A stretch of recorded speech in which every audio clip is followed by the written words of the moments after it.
Good afternoon. I'm Liz Kreutz. Welcome to our daily program called Getting Answers. We are asking experts your questions every day at 3 to get answers for you in real time. Today, we're going to be talking about the move by Immigration and Customs Enforcement, also known as ICE, to announce that students on visas must leave the country or transfer to another college if their schools go to online-only learning in the fall. So joining me to talk about this is former immigration lawyer and current policy counsel for the American Immigration Council, Aaron Reichlin-Melnick. Aaron, thank you so much for joining us today. Thank you for having me. Yeah, and Aaron, your post about this has been retweeted 111,000 times, which is wild. What was your reaction to this news when you first learned about it on Monday? My reaction was shock. Like many people, I have friends and colleagues and former classmates who are international students, and I worried about them and how they could be affected, because this decision throws a lot of people's lives into confusion. It really does. Now, before we kind of get into that confusion, for people who aren't fully read in on this and don't know all the details, why don't you walk us through what you know about what ICE is saying, who might be impacted, and which universities in the U.S. might be impacted as well? Sure. So at the start of the pandemic, when schools first began to go online only, ICE said to students who are here, international students here on student visas, that they were going to waive the rules that said students couldn't attend online only courses while in the United States. And they said that they would keep up that rule through the entirety of the national emergency. But for some reason, 2 days ago, ICE issued a press release saying that for any student in the fall semester looking to attend an online-only university, if they were here on a university that had chosen to go online only, if they were here on a student visa, that they would have to leave the country or transfer to another university that offered in-person classes. And something that you pointed out on Twitter that I think is important is that a lot of people don't even know that ICE runs a major portion of the student visa program. Yeah, ICE runs something called the Student and Exchange Visitor Program. And they operate, in some ways, the enforcement aspect of the student visa program, ensuring that students register their status with universities and that universities are tracking that international students are meeting the visa requirements. Do you have any sense of what ICE's motivation is behind this? Have they given any reasoning? You know, it's hard to tell exactly why they did this, because when they announced it, they offered no explanation for why they were walking back their former policy. But since then, we've learned a little bit more. Particularly yesterday, the senior official performing the duties of the Deputy Secretary of Homeland Security, Ken Cuccinelli, said on CNN that this was in part to encourage schools to reopen. And as we know, the president has been pushing hard for universities to reopen in the fall. In addition, this fits with the patterns of the administration of moving to push back against legal immigration during the pandemic. Right, and I think that that's what a lot of people are kind of opining, although we haven't really gotten a full response or reasoning. The White House press secretary just this afternoon was asked about this during her press briefing, and she said, quote, "You don't get an online visa for the University of Phoenix, so why would you get it then for another university?" What's your response to that? Right. So as she noted, the previous rules before the pandemic hit didn't allow people to come to the United States on a student visa for online-only classes. But there are key differences between new student visas and what we're going to do with those students who are already here studying. Importantly, it's very hard to take online-only classes from many people's home countries for reasons of time and technology. For instance, if you're a student in India and China, you might have to attend a 12 p.m. class at 1 a.m. in the morning. And of course, that's going to be far too difficult for many students. In addition, the students already here have access to American technological resources and the assurance that they're not going to be subject to state censorship. But by comparison, students who had to say, who are from, say, China, might worry about state censorship if they tried to be honest in their online classes. So it's a very different situation. And we've seen that Canada, who had the same rules as us at the start of this pandemic, has gone the opposite direction, telling all students in the fall semester who are studying in Canada internationally that they can stay if their universities choose to go online only. Interesting. Yeah, I was going to ask you about some of the challenges that your friends or other international students are going to face. I think if you want to expand on that a little more, I mean, even with China, it's unclear if they'd be able to use some of these programs that we're able to access here. Exactly right. For instance, the G Suite products, Google Docs, Google Drive, and other such products do not currently operate in China. So if a university wanted to require their students to use that for coursework, they wouldn't be able to use it. And another major issue is people's feelings of safety and security. There are so many LGBT students here in the United States who've only been able to come out and feel safe at universities here in the United States, who, if forced to return to their home countries, might be at the risk of persecution or harm if it was ever discovered that they were LGBT. Interesting. I hadn't thought about that either. What about, I think we kind of know this, but just to specify, what about schools that are offering a hybrid of in-person and online classes? Would that be exempt from this then? So yeah, under the rules that ICE laid out yesterday, although it's important to note we haven't actually seen the final guidance, ICE said that students could take what they call a hybrid model, where they're taking the minimum number of online-only courses, but at least some in-person courses. So that's why we don't yet know what the full impact of this rule is going to be. Will universities that had already chosen to go online only try to walk that back and switch to this hybrid model? We don't know yet. You know, just because we're taking in some responses from people on Facebook and YouTube right now, Krista is saying they are a hugely important part of our higher education population and resulting talent. Can you speak to that a little bit? That's absolutely right. You know, the United States is a world leader in international education. We have by far the largest number of foreign students here, and they pour billions of dollars into the US economy annually while living here and paying tuition. And for many universities, foreign students actually fund the scholarships that allow underprivileged American citizens to go to school for free. So if we take these foreign students away and we force them to drop out by saying that they're not allowed to stay in the United States, not only are we potentially taking away their tuition dollars from the university, but we're taking away our reputation as a leader in international education, and we're taking away all that money paid into local economies where these students live. What about PhD students? What are you hearing about that? I mean, a lot of those students are international students.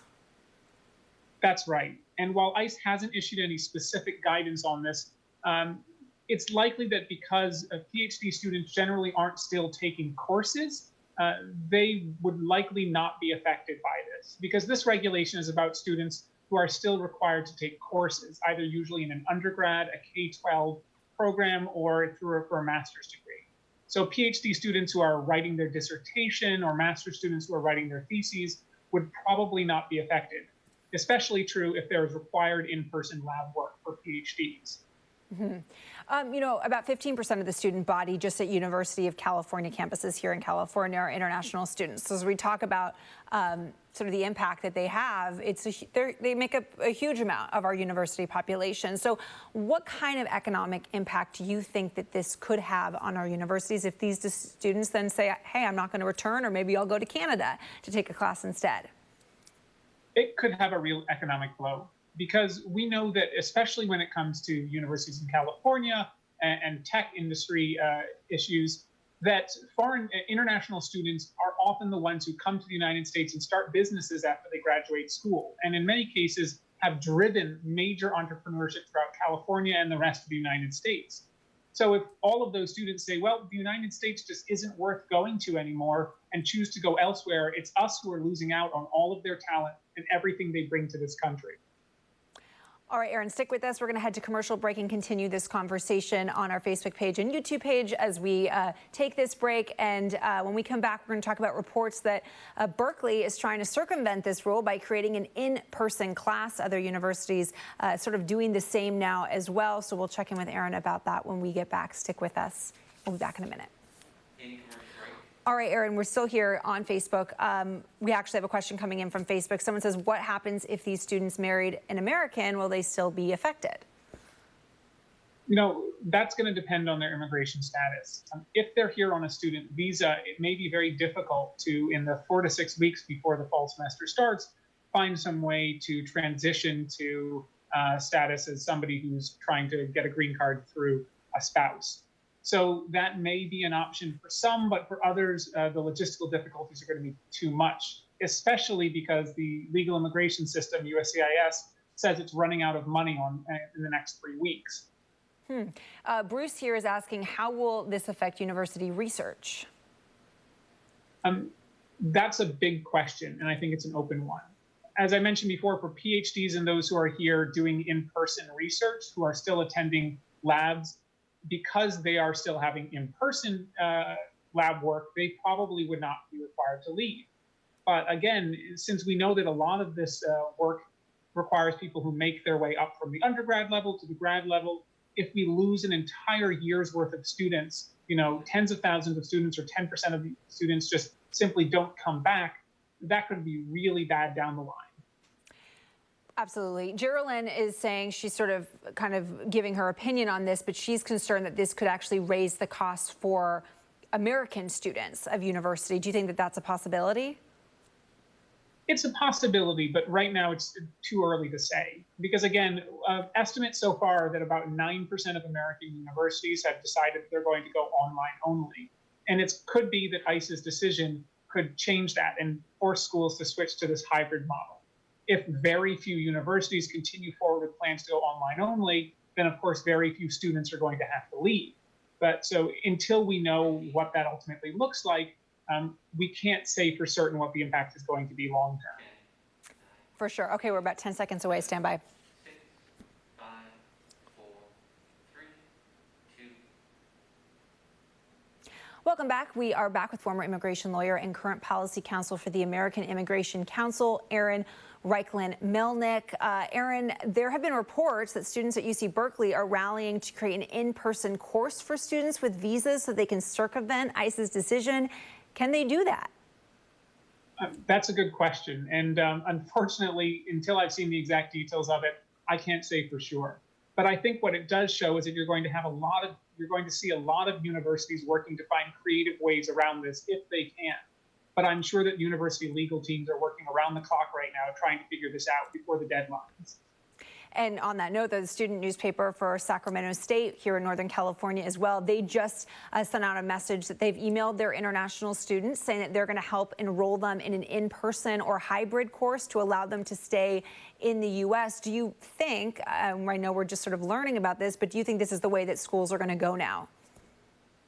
It might be one way, but regardless of whether it works or not, I think it's a really good sign that it shows that the university communities are recognizing how serious this impact can be on international students and are rallying to come together to find a way to fix it.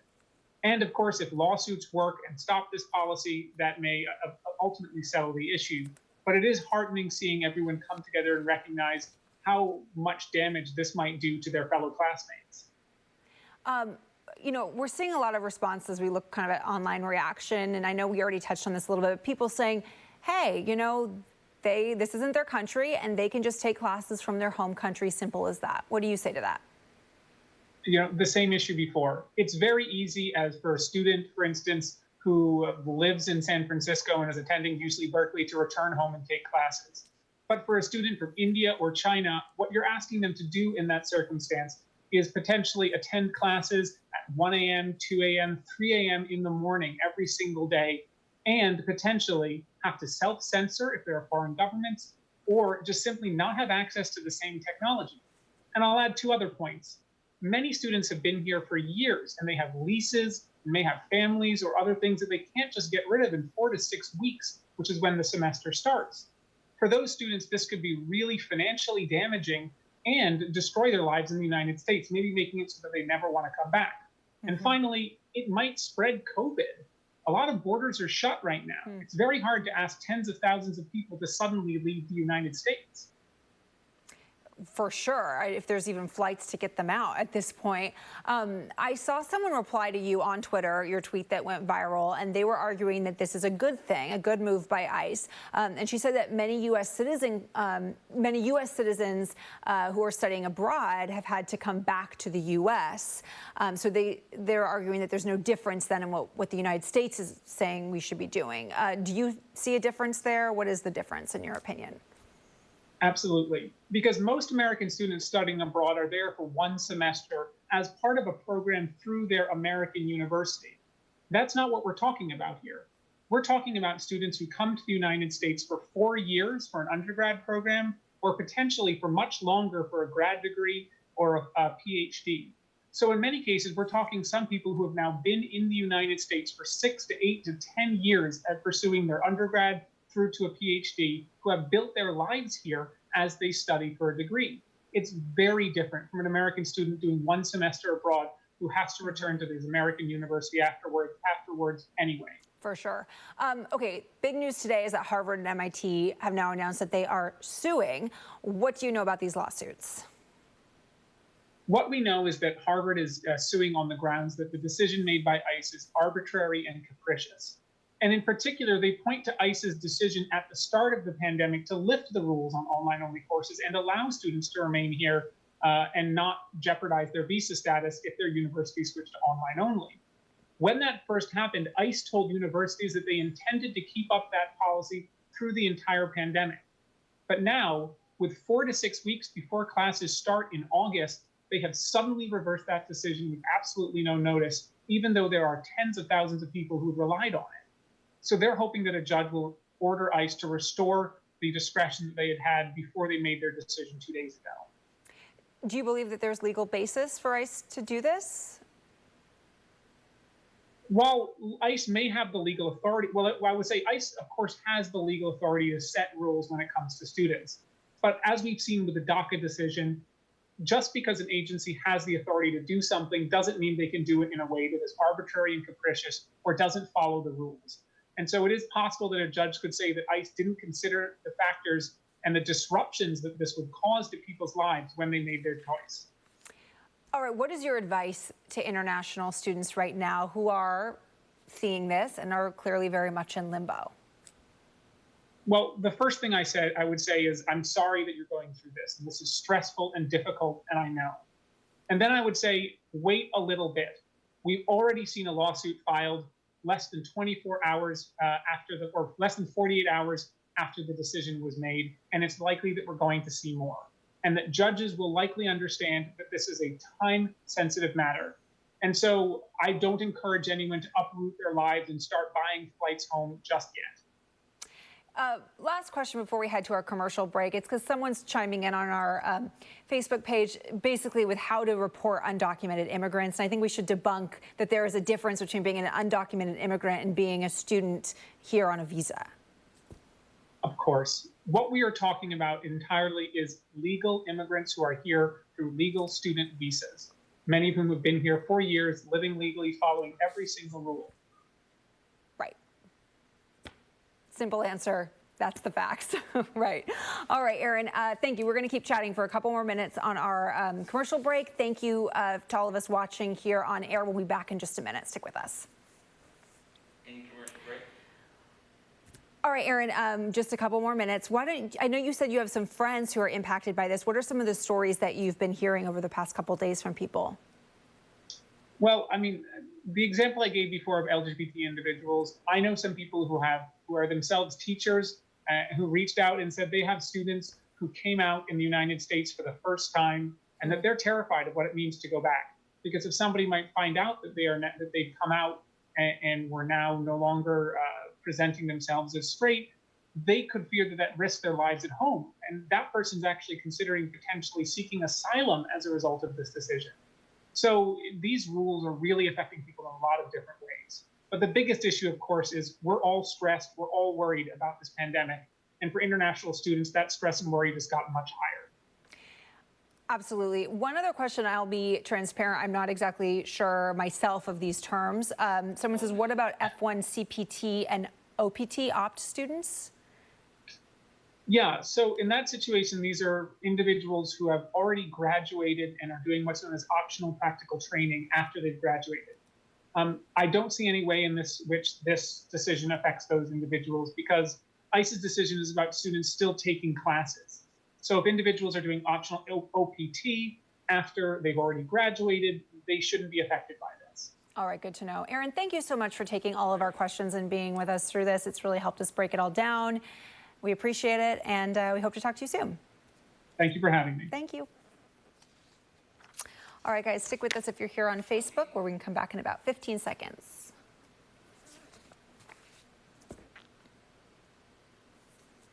Back in 10, 9, 8, 7, 6, 5 seconds, 4, Okay, welcome back. You may have heard the phrase over the past few months, become an ally. What does it mean, though, and how can you do it? That's a big question a lot of people are asking right now. And ABC 7 Mornings anchor Kamasi Aaron talked with Carla Wallace, a civil rights activist and co-founder of the Fairness Campaign and Showing Up for Racial Justice, about all of this. Take a listen. What does allyship mean to you? Yeah, I tend to not use the word allies, but I'm, okay with it. I think too often allyship has white people thinking that our role is to help people of color, almost a good-hearted, oh, we have to help you because you're in trouble. And I believe that it's actually about standing together for justice for all of us. That throughout the history of this country, Black communities have been targeted from the beginnings, with slavery having built the wealth of this country, and that in this moment there's a disproportionate and throughout the history there's disproportionate violence by police against Black communities. And this is about what kind of communities do we want to live in. It is not about what I consider an unequal relationship, which is helping someone, but it's about standing side by side in solidarity and joining the demands that will actually create safer communities for all of us. And I think for a lot of white folk, we call that mutual interest. In Showing Up for Racial Justice, we call it finding our mutual interest in a world that is anchored in the vision of Black lives, which actually will improve the country for all of us. It's not something we're doing for other people. It's something that we're fighting for together. I think there's a number of challenges. One is that white people have been taught in this country that anything that is gained by Black communities or other communities of color is something that we are going to lose from. Instead of understanding that throughout history, when the doors have been open wider for Black equity, Black equality, the society has become better for all of us. And in particular, we look at the way that economic injustice also impacts people who are poor, working class and white people with disabilities, LGBTQ people who are white, the way that the system also says to marginalized white people, you don't belong here and we're going to keep you down. We feel like it's really powerful to help people see that we have a mutual interest in joining with Black, Brown, and Indigenous leadership instead of seeing ourselves as losing something when people of color gain. That is one of the big lies that white people have been taught, is that we need to stay separate from communities of color and those struggles, when the opposite is true. So how do you help people navigate that? If they come to you for this training and they say, hey, where do I start with this? What do you tell them or teach them? Yeah, so one of the things we have found is that white folks do not want to talk to other white people about race and racism. And so we support people to have those hard conversations. Sometimes it's in their families. In fact, sometimes the families are the hardest conversations and they have to start somewhere else first, like maybe with coworkers or with other white people in their faith spaces, at their Sunday gatherings. And so we help people learn how to have those conversations in ways that build a bridge and do not try to just prove how woke a white person we are and drive other white people away, but instead to use questions.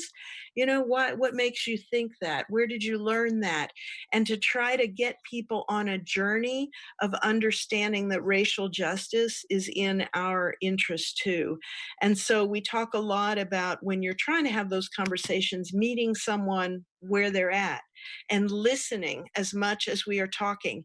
That is hard work. It can be frustrating work, but we do not need to be leaving that work on people of color to do. That is our work to do.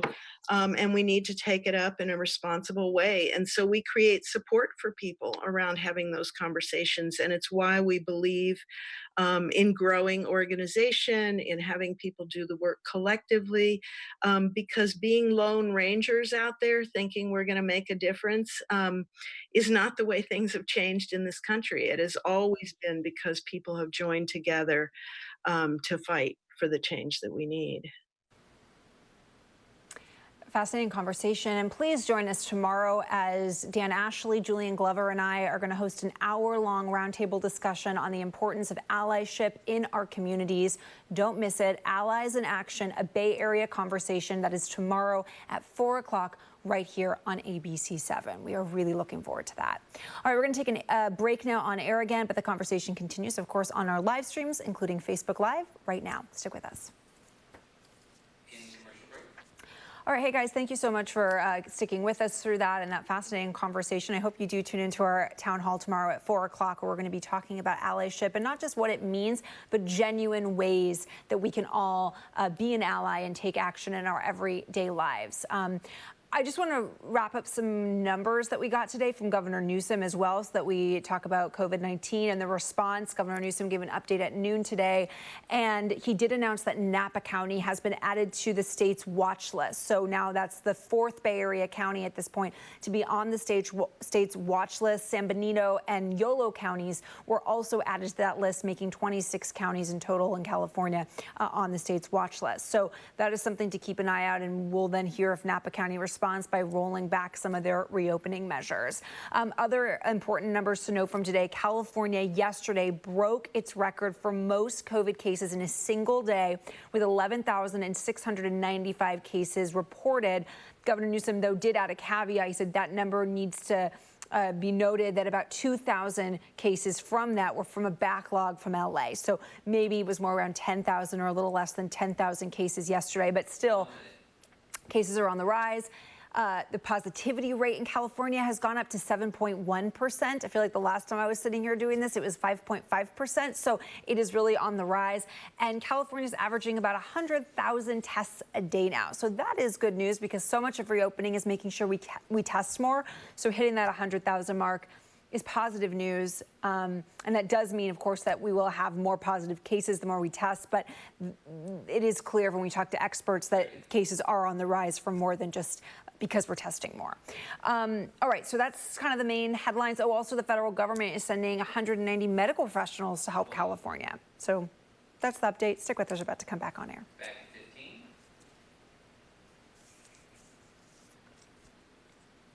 10, 9, 8, 7, 6, 5 seconds, 4, 3, 2, 1. Okay, early this morning, President Trump set out a tweet saying schools need to reopen in the fall, and he said he may pull funding to school districts that don't. So we wanted to get reaction to this. We reached out to Tony Thurmond, the state superintendent of public instruction, and we just got the statement in from his team. Here is his response. We'll read it for you here. It says the state superintendent shares the desire to reopen schools and agrees that the best place for children to learn is in the classroom, connected with caring teachers and staff. We also understand that schools are a critical driver to the health and vitality of communities and a vital component to households returning to work. However, as the state superintendent has said from the beginning, and as our guidance has stated, we believe schools can only reopen for in-person instruction when it can be assured that students, teachers, and staff have the resources and measures in place to protect their health and safety.